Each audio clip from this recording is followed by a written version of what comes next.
the grade 5 health, well, French book at least.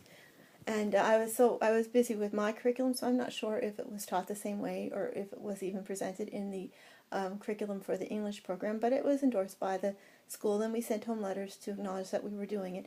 All of the words were used. But it prevents not only abuse and sexual abuse, and allows children to know the words, and you sound more authoritative, and you're less likely to be abused when you're allowed to know the words. And I have tried and said the words to my daughter, but somebody shows me how they're pushing her head up and down and making her focus on something else, and oh, it's just a taunting, horrible place to put somebody, anybody, unless you're a freak who agreed to do it. And they could have used robots or something if that's what they really had to do to please some superpower or some psychological study group. In any case, as early as grade 5, and they knew all the words, and they were given the knowledge to make them feel in control and make them feel educated and make them know that they knew the words and knew what it was about, and no one could put one up on them among their own peer group and among adults.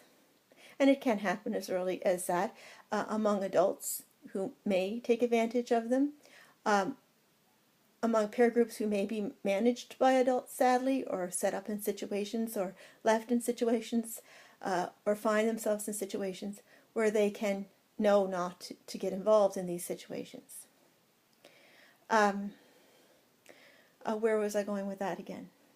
Oh, by grade 8, I had done myself, when I was in school, a really good program, and my family was never uptight about it. At grade 5 or 4, my mother went to the public health department and brought me home a book about my period and menstruation and sexuality and development and how I would develop. And I found one for my daughter, although they're not as easy to come by even online anymore.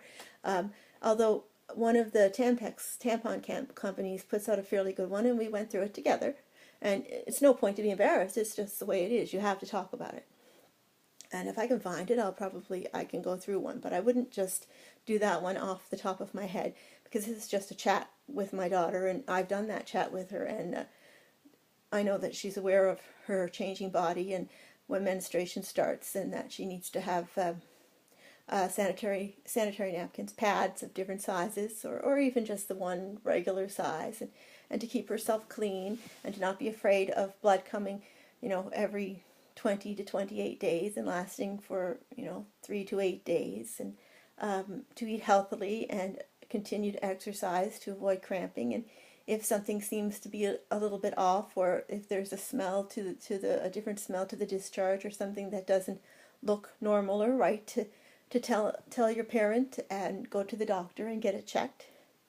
And but in the course that I did in grade 8, it was just notes off the board. Mr. Martin, I remember he did that course, and I guess he had to have researched the information and brought it into us.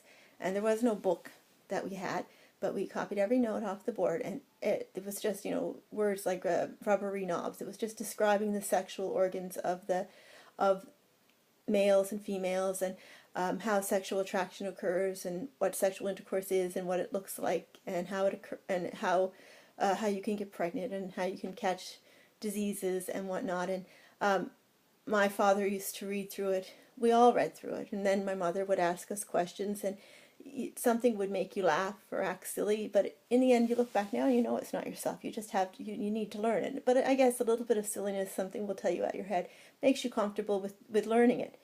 Our family was so matter of fact about it, and because that's our future.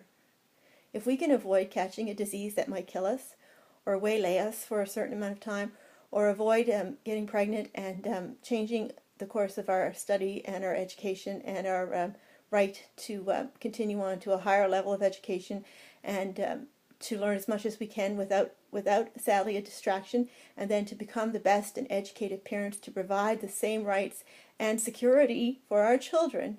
And hopefully as we learn and pass on to our children how to meet a partner and be sure that a partner can do that also, or to raise them yourself, go that way, because it looks like sometimes maybe the end.